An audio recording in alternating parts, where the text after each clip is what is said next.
പ്രിയപ്പെട്ടവരെ, നമ്മൾ ദൈവത്തിൻ്റെ മുമ്പിലാണ് ഇരിക്കുന്നത്.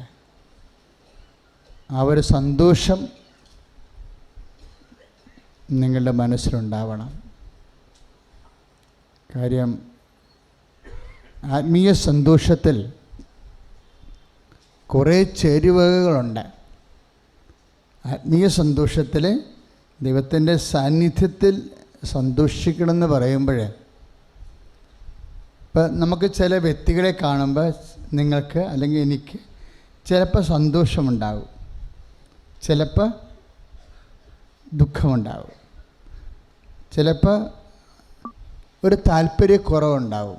ആ വ്യക്തികളുടെ ജീവിത രീതികളും പണ്ട് നമ്മുടെ പഴയ ചില നമ്മുടെ ജീവിതത്തിൽ വന്നിട്ടുള്ള ആ വ്യക്തിയെ കൊണ്ടുണ്ടായിട്ടുള്ള ചില ബുദ്ധിമുട്ടുകളൊക്കെ ഓർക്കുമ്പോൾ നിങ്ങളുടെ മുഖത്തിൻ്റെ ഭാവം മാറും, അല്ലേ?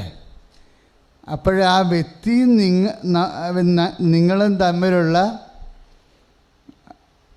ബന്ധം അതെങ്ങനെ അറിയാൻ പറ്റും? മുഖത്തുനിന്ന് അറിയാൻ പറ്റും, ഇല്ലേ? ഇപ്പോൾ കർത്താവിൻ്റെ അടുത്ത് വരുമ്പോൾ നമുക്കെന്താ ഉണ്ടാവേണ്ടത്? സന്തോഷം. എന്താ കാര്യം? സന്തോഷത്തിൽ വിശ്വാസമുണ്ട്, സന്തോഷത്തിൽ പ്രത്യാശയുണ്ട്, സന്തോഷത്തിൽ ദൈവസ്നേഹമുണ്ട്. എല്ലാ ദൈവിക പുണ്യങ്ങളും ഇപ്പം സാധാരണ ഞങ്ങൾ ദൈവശാസ്ത്രമൊക്കെ പഠിക്കുമ്പോൾ പറയണത് prudence is the Queen of virtue എന്നാണ്. എന്താണ്? വിവേകമാണ് പുണ്യങ്ങളിൽ രാജ്ഞിയായിട്ടുള്ളത്. അത് ക്വീനാണ്. പക്ഷേ എനിക്ക് പലപ്പോഴും തോന്നിയിരിക്കണത്, ക്വീൻ ഉണ്ടെങ്കിൽ തീർച്ചയായിട്ടും എന്തുണ്ടാകണം? കിങ് ഉണ്ടാവും, അല്ലേ? എല്ലാ വേർഡ്സിൻ്റെ കിങ് എന്താ? Joy. Joy is the king of virtues. സന്തോഷമാണ് എല്ലാ പുണ്യങ്ങളുടെയും രാജാവ്. എന്താ കാര്യം? പുണ്യങ്ങളിലെ കാരണം നിങ്ങൾ ഈ സാക്ഷ്യങ്ങളെല്ലാം ഇവിടെ കേട്ടില്ലേ? സാക്ഷ്യങ്ങളെല്ലാം കേൾക്കുമ്പോൾ എന്താണ് എൻ്റെ മക്കൾക്ക് തോന്നണത്? അവരെല്ലാം നമ്മളെപ്പോലെയുള്ളവരാണ്, അല്ലേ? അല്ലാതെ ഒത്തിരി എക്സ്ട്രാ ഓർഡിനറി ആയിട്ടുള്ള ആധ്യാത്മിക നിലവാരങ്ങൾ പുലർത്തുന്നവരാകൂടെ കൂട്ടത്തിലില്ല. സാധാരണ നമ്മളെപ്പോലുള്ള പ്രാർത്ഥന ഒക്കെ ആയിട്ട് പോകുന്ന ആൾക്കാരാണ് ഉള്ളത്. പക്ഷെ അവരുടെ ജീവിതത്തിലെ നമ്മളെപ്പോലൊരു വിഷയം വന്നപ്പോൾ ദൈവം പച്ചക്ക് നേരിട്ട് ഇടപെട്ടതാണ്. അപ്പോൾ നമുക്കുണ്ടാകുന്ന സന്തോഷം എന്താണ്? ആ ദൈവം തന്നെ എൻ്റെ ജീവിതത്തിലും ഇന്നല്ലെങ്കിൽ നാളെ ഇടപെട്ടിരിക്കും. ഞാനും കർത്താവിൻ്റെ സാക്ഷിയായി ജീവിക്കും. ഒന്ന് പറഞ്ഞേ, ഞാനും കർത്താവിൻ്റെ സാക്ഷിയായി ജീവിക്കും. ഇപ്പോൾ ഒരു സാക്ഷ്യം നമ്മൾ കേട്ട് എനിക്ക് ഭയങ്കര ഇഷ്ടപ്പെട്ടു. എല്ലാ സാക്ഷ്യവും ഞാൻ ശ്രദ്ധിക്കുന്നുണ്ട്. ഒരു സാക്ഷ്യം എന്ന് പറയുന്നത് ആ കുഞ്ഞു പറഞ്ഞത്, എൻ്റെ പേര് ലിറ്റിമോൾ വർഗീസ്, ഞാൻ എടത്വായിൽ നിന്ന് വരുന്നു. ഞാൻ 2018 ഓഗസ്റ്റ് മാസം OET എക്സാം എഴുതിയായിരുന്നു. മുംബൈയിൽ വർക്ക് ചെയ്തുകൊണ്ടിരിക്കുകയായിരുന്നു. ഞാൻ അവിടുന്ന് റിസൈൻ ചെയ്ത് വന്നിട്ടാണ് എക്സാം എഴുതിയത്. അതിൻ്റെ റിസൾട്ട് വന്നപ്പോഴത്തേക്കിനും ഞാൻ ഫെയിലായി. അപ്പോൾ എനിക്ക് ഭയങ്കര സങ്കടമായി. കാരണം ഞാൻ ജോലി പോലും റിസൈൻ ചെയ്തിട്ടാണ് വന്നത്. പിന്നെ ഇതിന് ഭയങ്കര ചിലവുമാണ്. 33,000 രൂപയാണ് OET എക്സാമിന് ഫീസ് തന്നെ. അപ്പോൾ ഞാൻ ജോലി ചെയ്തുണ്ടാക്കിയത് മുഴുവനും ഇതിനു വേണ്ടി തന്നെ പോകുമല്ലോ എന്ന് ഓർത്തിട്ട് എനിക്ക് ഭയങ്കര സങ്കടമായിരുന്നു. പിന്നെ എൻ്റെ മമ്മി എന്നോട് പറഞ്ഞു, നമുക്ക് ഒന്നുകൂടെ എന്തായാലും ട്രൈ ചെയ്യാം, കിട്ടുമെന്ന് എനിക്ക് ഉറപ്പുണ്ട് എന്ന് മമ്മി പറഞ്ഞു. അപ്പോൾ എനിക്കൊരു സമാധാനമായി. കാരണം ഒന്നുകൂടെ ഒന്ന് നോക്കാം, ചിലപ്പോൾ കിട്ടുമായിരിക്കും എന്ന് വിചാരിച്ച് ഞാൻ ഒക്ടോബറിലേക്ക് ഡേറ്റ് എടുത്തു. അങ്ങനെ ഒക്ടോബറിൽ ഞാൻ ഒന്നുകൂടെ എക്സാം എഴുതി റിസൾട്ടിന് വേണ്ടിയിട്ട് കാത്തിരിക്കുമ്പോഴത്തേക്കുമാണ് എൻ്റെ മമ്മിയുടെ അനിയത്തി മമ്മിയോട് പറഞ്ഞു, കൃപാസനം എന്ന് പറയുന്ന ഒരു പള്ളിയുണ്ട്, അവിടുത്തെ മാതാവിനോട് പോയി പ്രാർത്ഥിച്ചാൽ പ്രാർത്ഥിക്കുന്നത് എന്ത് ലഭിക്കുമെന്ന് പറഞ്ഞു. അങ്ങനെ മമ്മി എന്നോടും പറഞ്ഞു നമുക്കൊന്ന് പ്രാർത്ഥിക്കാം എന്ന് പറഞ്ഞു. ഉടമ്പടി എടുത്തു. അത് കഴിഞ്ഞ് CBT എക്സാം, UK പ്രോസസ്സിങ്ങിന് വേണ്ടിയിട്ട് CBT എക്സാം ഉണ്ടായിരുന്നു. അത് കോച്ചിങ്ങിനൊന്നും ഞാൻ പോയിട്ടില്ലായിരുന്നു. 4000 രൂപ 4 ദിവസത്തെ ക്ലാസ്സിനായിരുന്നു. അപ്പോൾ അത്രയും കാശില്ലാത്തതിനാൽ ഞാൻ പോയില്ല. ഇനി അതിനൂടെ കാശ് ചിലവാക്കണമല്ലോ എന്ന് ഓർത്തിട്ട് പിന്നെ അതിന് പോകാതെ ഞാൻ വീട്ടിൽ ഇരുന്ന് പ്രാർത്ഥിച്ചു. ഞാൻ വിചാരിച്ചു കൃപാസന മാതാവുണ്ടല്ലോ, പിന്നെ എന്തിനാണ് ഞാൻ കോച്ചിങ്ങിനായിട്ട് പോകുന്നതെന്ന് വിചാരിച്ച് ഞാൻ വീട്ടിൽ ഇരുന്ന് പഠിച്ചു. CBT എക്സാമിന് പോയപ്പോൾ ഞാൻ ഉടമ്പടി കാശുരൂപം കൊണ്ടായിരുന്നു പോയത്. ഓരോ ക്വസ്റ്റ്യനും ഞാൻ കാശുരൂപം വെച്ച് പ്രാർത്ഥിച്ചുകൊണ്ടാണ് ഓരോ ആൻസറും ക്ലിക്ക് ചെയ്തത്. ഞാൻ തിരിച്ച് വീട്ടിലെത്തുന്നതിന് മുൻപേ തന്നെ എനിക്ക് റിസൾട്ട് വന്നു, ഞാൻ പാസ്സായി എന്നുള്ളത്. അവർക്ക് കോഴ്സിന് പോകാനുള്ള അത്രയും കാശ് വീട്ടിലില്ലായിരുന്നു അല്ലേ? അതെനിക്ക് ഇഷ്ടപ്പെട്ടായിരുന്നു. അല്ലാണ്ടങ്ങ് ഇഷ്ടപ്പെട്ടായിരുന്നു ആ സാക്ഷ്യം. കോഴ്സിന് പോകേണ്ടതാണ്, പരീക്ഷയ്ക്ക് IELTS-നോ എന്തോ ഒരു നൈപുണ്യ പരീക്ഷയ്ക്കാണ്. കോഴ്സിന് പോകേണ്ടതാണ്, പക്ഷേ വീട്ടിലെ പരുവം കോഴ്സിന് കാശ് കിട്ടാനുള്ള സാധ്യത ഇപ്പോഴുള്ളതല്ല.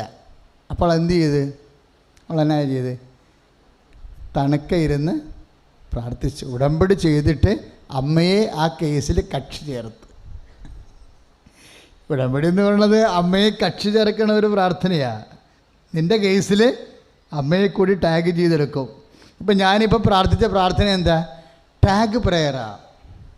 ഇപ്പോൾ പ്രാർത്ഥിച്ചല്ലേ, നമ്മുടെ പ്രത്യക്ഷീകരണ പ്രാർത്ഥനയല്ലല്ല പ്രാർത്ഥിച്ചത്. എന്നാ പ്രാർത്ഥനയാണ്? ഉടമ്പടി പ്രാർത്ഥന. ഉടമ്പടി സന്ധ്യയ്ക്ക് പച്ചത്തിരി കത്തിച്ച് പ്രാർത്ഥിക്കുന്ന പ്രാർത്ഥനയാണ് ഇപ്പോൾ പ്രാർത്ഥന. ഈ പ്രാർത്ഥന എന്നാ? ടാഗ് പ്രയറാണ്. ടാഗ് എന്ന് വെച്ച് കഴിഞ്ഞാൽ കൃപാസനത്തിൽ നടക്കുന്ന പ്രാർത്ഥനയോട് നിൻ്റെ കുടുംബത്തിലെ പ്രാർത്ഥനയെ ഞങ്ങൾ ടാഗ് ചെയ്യും. അതിൻ്റെ ഉദ്ദേശം എന്താ? നിൻ്റെ കുടുംബത്തിലെ വിഷയങ്ങൾ നിനക്ക് തന്നെ പ്രാർത്ഥിച്ചാൽ കൈകാര്യം ചെയ്യാൻ പറ്റണതല്ല. അതിനുള്ള ആധ്യാത്മികമായ ആരോഗ്യമോ സെറ്റപ്പും നിനക്കില്ല.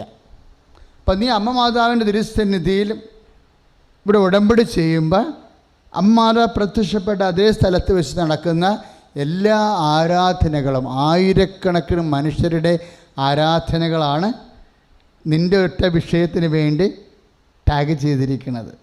അപ്പോൾ നിൻ്റെ ഒറ്റ പ്രാർത്ഥനയായിട്ട് അത് പോകത്തില്ല. കർത്താവിൻ്റെ തിരുസ്ഥലിൽ എത്തണത് 10,000-കണക്കിന് പ്രാർത്ഥനയായിട്ടാണ് കാര്യം പോകുന്നത്. കാരണം ഈ ടാഗ് പ്രയർ എന്ന് പറയുമ്പോൾ ഇപ്പോൾ ദൈവം ആഗ്രഹിക്കുന്നത് എന്താ? ഇപ്പോൾ വ്യക്തിപരമായ പ്രാർത്ഥന. ചില ആൾക്കാർ പറയും മനുഷ്യൻ മൗനമായിട്ടിരുന്ന് പ്രാർത്ഥിക്കുന്നതാണ് നല്ലത്, അല്ല ഇങ്ങനെ ഒച്ചയും ബഹളവും സ്തുതിയും ഉണ്ടാക്കി കൂട്ടമായിട്ട് നിന്ന് പ്രാർത്ഥിക്കുന്നതിനുപരി ശാന്തവും സൗമ്യമായ തപസ്സിനെ പോലെ യമനിയമ ആസനം, പ്രാണായാമ, പ്രത്യാസനം, നിധിധ്യാസന, സമാധി പോലെ ആധ്യാത്മികമായ ശാസ്ത്രവിധി പ്രകാരമുള്ള ഇന്ത്യൻ രീതി അനുസരിച്ചുള്ള ഒരു ഇൻറ്റീരിയർ പ്രെയർ, ആന്തരിക പ്രാർത്ഥനയാണ് എനിക്കിഷ്ടം എന്ന് പലരും എന്നോട് പറഞ്ഞിട്ടുണ്ട്. പക്ഷെ ഒരു പ്രശ്നമുള്ളത്, അത് പറയുന്നതിൽ തെറ്റില്ല, നല്ല കാര്യമാണ്. പക്ഷേ ഈശോ പഠിപ്പിച്ച പ്രാർത്ഥന എന്താ? സ്വർഗസ്ഥനായ ഞങ്ങളുടെ പിതാവേ. എവിടെയെങ്കിലും മൂലക്ക് പോയി ഒറ്റ കുത്തിയിരുന്ന് അങ്ങനെ പ്രാർത്ഥിക്കാൻ പറ്റുമോ? ഇല്ല. ഞങ്ങളുണ്ടാകണം. ഞങ്ങൾ പ്രാർത്ഥിക്കുമ്പോൾ ഒറ്റക്കൊന്നും വന്ന് പ്രാർത്ഥിക്കാൻ പറ്റത്തില്ല. ഞങ്ങൾ പിതാവിൻ്റെ മുമ്പിൽ വരുമ്പോൾ മക്കളെല്ലാവരും ഉണ്ടാകണം. അതാണ് എൻ്റെ പ്രശ്നം. അതാണ് നമ്മുടെ ഈ കൂട്ടപ്രാർത്ഥനയുടെ ഒരു പവറെന്ന് പറയണത്. എന്താ? കർത്താവ് പറഞ്ഞതുപോലെയാണ് പ്രാർത്ഥിക്കേണ്ടത്. സഭയ്ക്ക് ബാധ്യത കർത്താവ് പറഞ്ഞ പോലെ പ്രാർത്ഥിക്കാനേ ഉള്ളൂ. ലോകമതങ്ങളിലും സംസ്കാരങ്ങളിലും എന്തൊക്കെ പറഞ്ഞിട്ടുണ്ടെങ്കിൽ അത് അവർക്ക് കൊടുത്തിരിക്കുന്ന കാര്യങ്ങളാണ്. അവർക്ക് കൊടുത്തിരിക്കുന്ന കാര്യങ്ങളെന്ന് പറഞ്ഞാൽ എന്താ?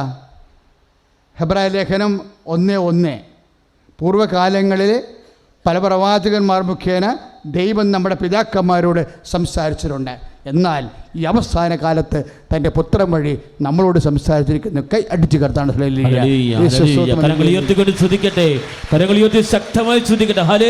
ഹെബ്രായർ 1:1 പൂർവ്വകാലങ്ങളിലെ നമ്മുടെ പിതാക്കന്മാരോട് ദൈവം പല പ്രകാരം സംസാരിച്ചിട്ടുണ്ട്. എന്നാൽ ഈ അവസാന കാലത്ത് തൻ്റെ പുത്രൻ വഴി ദൈവം നമ്മോട് സംസാരിച്ചിരിക്കുന്നു. അപ്പം ദൈവത്തിൻ്റെ പുത്രൻ വഴി ദൈവം നമ്മളോട് എന്ത് സംസാരിച്ചു അതിന് മാത്രം അനുസരിക്കാൻ മാത്രമേ നമുക്ക് ബാധ്യതയുള്ളൂ. മനസ്സിലായില്ലേ? അതുകൊണ്ട് തന്നെയാണ് സമൂഹമായി നമ്മൾ പ്രാർത്ഥിക്കുമ്പോഴേ അത് സ്വർണമായി മാറണത്. വ്യക്തിപരമായ പ്രാർത്ഥനയ്ക്ക് സിൽവറിൻ്റെ ഗ്രേഡാണ് ഉള്ളത്. ഇപ്പം ടാഗ് പ്രയറിൽ എന്താ സംഭവിച്ചിരിക്കുന്നത്? നിങ്ങൾ ഉടമ്പടി ചെയ്തു പോകുന്നു, നമ്മളെല്ലാവരും ആ വ്യക്തിക്ക് വേണ്ടി ദൈവത്തിരുസന്നിധിയിൽ പ്രാർത്ഥിക്കുന്നു. അപ്പോഴേ പ്രാർത്ഥിക്കുമ്പോൾ നമ്മൾ പറയാതെ പറയണ ഒരു കാര്യമുണ്ട്. എന്താണ്? അപ്പോൾ ആ മകളുടെ കാര്യം അവൾക്ക് ഒറ്റയ്ക്ക് പ്രാർത്ഥിച്ച കാര്യം, അവരുടെ ഒരു മാനസികാവസ്ഥ, കുടുംബത്തിലെ രോഗങ്ങൾ, അല്ലെങ്കിൽ ബുദ്ധിയുടെ പരിമിതി, ഓർമ്മശക്തിയുടെ കുറവ്, എല്ലാം കൊണ്ടും അവൾക്ക് അവളുടെ അസൈൻമെൻറ്റുകൾ നൽകപ്പെട്ടിരിക്കുന്ന ആ ഒരു വലിയ ഹോംവർക്ക്, ഗൃഹപാഠം ഒറ്റയ്ക്ക് ചെയ്യാൻ പാടാണ്. ഇപ്പോൾ തന്നെ നമുക്കറിയാം BSc സ്റ്റുഡൻസിനൊക്കെ എന്താ ചെയ്യണത്? ചേട്ടന്മാരും ചേച്ചിമാരും റെക്കോർഡ് എഴുതി കൊടുക്കുകയാണ് ചെയ്യണത്. ഇല്ലേ? അവർക്ക് എഴുതാൻ പറ്റത്തില്ല. അവർക്ക് ഒറ്റ എഴുതാണെങ്കിൽ എഴുതാൻ പോലുള്ള സമയം പിന്നെ പഠിക്കാൻ പറ്റത്തില്ല. അപ്പോൾ എന്നാ ചെയ്യും? ആ ഹോംവർക്കുകൾ നമ്മൾ ഹെൽപ്പ് ചെയ്ത് കൊടുക്കും. അതെല്ലാവർക്കും യൂണിവേഴ്സിറ്റിക്കും അറിയാം. ഇത് ഹെൽപ്പ് കിട്ടിയിട്ടാണ് ഈ ഹോംവർക്കൊക്കെ എഴുതിക്കൊണ്ട് വരണം എന്നുള്ളത്. ഇല്ലേ? ഇതുപോലെ തന്നെയാണ് നിങ്ങളുടെ ഹോംവർക്കുകൾ. നിങ്ങൾക്ക് ഒറ്റയ്ക്ക് ചെയ്യേണ്ട കാര്യങ്ങൾ ചെയ്യാൻ പറ്റാത്തത് കൊണ്ട് നമ്മൾ ഒരുമിച്ച് ചെയ്യുന്ന ഉടമ്പടിയിൽ അതാണ് സംഭവിക്കുന്നത്. അതായത് ഇപ്പോൾ ഈ ഭാരത മീമാംസകളിലെ, ആധ്യാത്മിക മീമാംസകളിലെ 2 ന്യായങ്ങളുണ്ട്. എന്താണ്? മർക്കട ന്യായവും മാർജാര ന്യായവും. ന്യായം എന്ന് പറഞ്ഞാൽ എന്താ? മെത്തേഡ്, രീതിശാസ്ത്രം. ഇപ്പം 2 ആധ്യാത്മിക രീതിശാസ്ത്രങ്ങളുണ്ട്. ഒന്ന് മർക്കട ന്യായം, രണ്ടാമത്തത് മാർജാര ന്യായം. മർക്കടൻ എന്ന് പറഞ്ഞാൽ ആരാ? അറിയത്തില്ലേ? കുരങ്ങിൻ്റെ ന്യായം എന്ന് പറഞ്ഞാൽ എന്താ? ഇപ്പോൾ ഒരു പെട്ടെന്നൊരു അപകട അവസ്ഥ വന്ന് കുരങ്ങ് കുഞ്ഞിനെയും കൊണ്ടിരിക്കുക. അപ്പോഴാണ് വേട്ടക്കാരൻ തോക്ക് ചൂണ്ടണത്. കുരങ്ങ് എന്നാ ചെയ്യും? കുരങ്ങ് കുഞ്ഞിനെ എടുത്ത് മുതുകത്ത് വെക്കും. എന്നിട്ട് ഓരോ മരത്തിൽ നിന്ന് ചാടി വെട്ടക്കാരൻ്റെ കണ്ണിൽ നിന്ന് മറയും, കുഞ്ഞിനെ സംരക്ഷിക്കും. അപ്പോൾ കുഞ്ഞെന്നാ ചെയ്യേണ്ടത്? ചാട്ടത്തിലൊക്കെ തള്ളക്കുരങ്ങിനെ അള്ളിപ്പിടിച്ചുകൊണ്ട് ഇരിക്കണം. അതാണ് ന്യായം, മർക്കട ന്യായം. ഒരു കാഷ്വാലിറ്റിയിൽ നിന്ന് രക്ഷപ്പെടാൻ വേണ്ടി ആ കുഞ്ഞ് തള്ളിപ്പിടിച്ചിരുന്നില്ല എന്നുണ്ടെങ്കിൽ തെറിച്ചു പോകും. അപ്പോൾ റോളെന്താ? കൊച്ചിൻ്റെ കയ്യിലും റോളുണ്ട്. കുഞ്ഞിന് അതിൻ്റെ പങ്കുണ്ട്. കുഞ്ഞ് സൂക്ഷിച്ചില്ല എന്നുണ്ടെങ്കിൽ അടുത്ത കൊമ്പിലോട്ട് ചാടുമ്പോൾ ഈ സാധനം തെറിച്ചു പോകും. അതാണ് മർക്കട ന്യായം. അതെ. ഇനി മാർജാരൻ എന്ന് പറഞ്ഞാൽ എന്നാ? പൂച്ച ഇതുപോലെ ഇഷ്യൂ ഉണ്ടാകുമ്പോൾ എന്തു ചെയ്യും? കൊച്ചിനെ കടിച്ചെടുക്കും. ഇല്ലേ? കൊച്ചിനെ കടിച്ചെടുത്തിട്ടാണ് മച്ചിൻ്റെ മുകളിലോട്ട് കയറണത്. അവിടെ കുഞ്ഞിനൊന്നും ചെയ്യാനില്ല. അല്ലേ? കുഞ്ഞിങ്ങനെ ചോദിച്ചില്ല പോലെ തളർന്ന് കിടക്കുകയുള്ളു.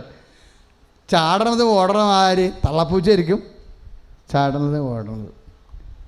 കാര്യം കുഞ്ഞിനവിടെ ഒന്നും ചെയ്യാനില്ല. അതാണ് ഈ ഉടമ്പടി ഫോളോ ചെയ്യണത് മാർജാര ന്യായമാണ്.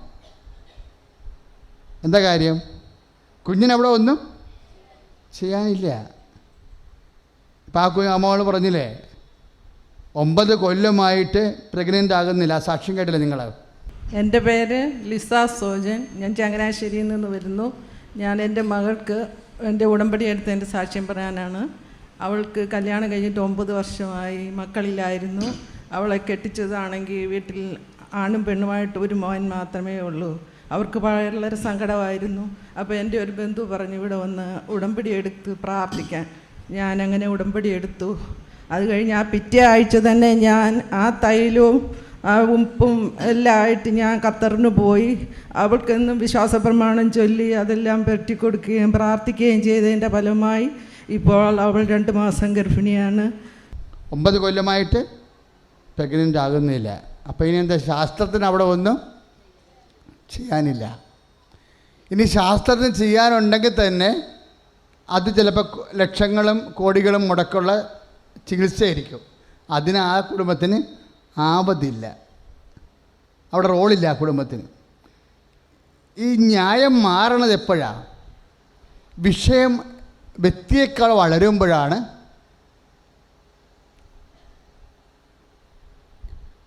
വിഷയം. ഇപ്പം നമുക്കുണ്ടാകുന്നൊരു വിഷയം ചില സമയത്ത് വ്യക്തിയേക്കാൾ താഴ്ന്നതായിരിക്കും. അപ്പം അങ്ങനെയുണ്ടെങ്കിൽ അവിടെ മർക്കട ന്യായമാണ് ഉപയോഗിക്കുന്നത്. വിഷയം ചിലപ്പോൾ വ്യക്തിയേക്കാൾ വലുതായിരിക്കും. വിഷയം വ്യക്തിയേക്കാൾ വലുതാണെങ്കിൽ സ്വാഭാവികം അവിടെ എന്താണ്? അവിടെ നമ്മൾക്ക് വലിയ റോളില്ല. അവിടെ എന്താണ്? ദൈവം തന്നെയാണ് നേരിട്ട് ചെയ്യേണ്ടത്. ഉടമ്പടി ഫോളോ ചെയ്യണത് അതാണ്. ഇത് ഉടമ്പടിയുടെ ഒരു കണ്ടുപിടുത്തമല്ല ശരിക്കും. പഴയ കാലങ്ങൾ അതെല്ലാം മോസസ് പറയണത്, ജെറിക്കോ പട്ടണം നിങ്ങൾക്ക് പൊടിക്കാൻ പറ്റത്തില്ല. കാരണം എന്താ? അത് രാക്ഷസന്മാരാണ് അവിടെ ഉള്ളത്, നിങ്ങളെക്കാൾ യുദ്ധ നൈപുണ്യമുള്ളതാണ്. അതുകൊണ്ട് കർത്താവ് നിങ്ങൾക്ക് വേണ്ടി യുദ്ധം ചെയ്യും, നിങ്ങൾ മൗനമായിരുന്നാൽ മതി. ഇപ്പം ചില ആൾക്കാരെ ഇന്നത്തെ സാക്ഷ്യങ്ങൾ കേൾക്കുമ്പോൾ ഈ പ്രാർത്ഥനയുടെ കുറേ മനുഷ്യർ ഇന്ന് സാക്ഷ്യം പറഞ്ഞായിരുന്നു. അവരെ ഇവിടുന്ന് തന്നിട്ടുള്ള സമയത്തും അല്ലാത്ത സമയത്തും പ്രാർത്ഥനയോടെ തന്നെ ഇങ്ങനെ രാവും പകലും വ്യാപരിക്കണം. ഈ പ്രാർത്ഥനയോടെ തന്നെ വ്യാപരിക്കുമ്പോഴെന്താണ് നമ്മൾ പറയാതെ പറയണമെന്നറിയാവോ? എന്താണ് പറയണത്? കുറേ വചനങ്ങളുണ്ട്. പ്രാർത്ഥനയിൽ തന്നെ വ്യാപരിക്കുമ്പോൾ നമ്മൾ ദൈവത്തോട് പറയാതെ പറയുന്ന, നമ്മുടെ ശരീരഭാഷയെന്ന് ദൈവം വായിച്ചെടുക്കണ കുറച്ച് വചനങ്ങളുണ്ട്. പ്രാർത്ഥനയിൽ തന്നെ വ്യാപരിക്കുമ്പോൾ നമ്മുടെ ശരീരഭാഷയെന്ന് ദൈവം വായിച്ചെടുക്കണ കുറേ വചനങ്ങളുണ്ട്. എന്താണ് വചനങ്ങൾ? ഞങ്ങൾ ആരുടെ പക്കലേക്ക് പോകും? നിത്യജീവൻ്റെ വചനങ്ങൾ അങ്ങയുടെ പക്കലാണല്ലോ. അപ്പം കർത്താവിൻ്റെ മുമ്പിൽ തന്നെ ഉണ്ടാവും. ഇത് തന്നെയാണ് അതാണ് 6:69 യോഹന്നാനിൽ നമ്മൾ വായിക്കും. അതുതന്നെയാണ് നടപടി പുസ്തകം 4:12 നമ്മൾ വായിക്കുന്നത്. മറ്റൊരുവൻ രക്ഷയില്ല, ആകാശത്തിന് ഭൂമിക്കും മധ്യേ രക്ഷ നൽകാൻ ഒരേ ഒരു നാമമേ നൽകപ്പെട്ടിട്ടുള്ളൂ. അതിനെക്കുറിച്ച് എനിക്ക് വിശ്വാസമുണ്ട്, എനിക്ക് പ്രത്യാശയുണ്ട്, എനിക്ക് ബോധ്യമുണ്ട്. അതുകൊണ്ട് ഞാൻ കർത്താവിൻ്റെ അടുത്തുനിന്ന് പോകത്തില്ല. കർത്താവിൻ്റെ കൺമുമ്പിൽ തന്നെ നിൽക്കും. അതിന് ശരണമെന്ന പുണ്യമെന്ന് പറയും. പ്രാർത്ഥനയിൽ തന്നെ വ്യാപരിക്കുമ്പോൾ നമുക്കുണ്ടാകുന്ന എന്താണ്? ശരണമെന്ന പുണ്യമാണ്. ശ്രുതിയുടെ ഹല്ലേലൂയ.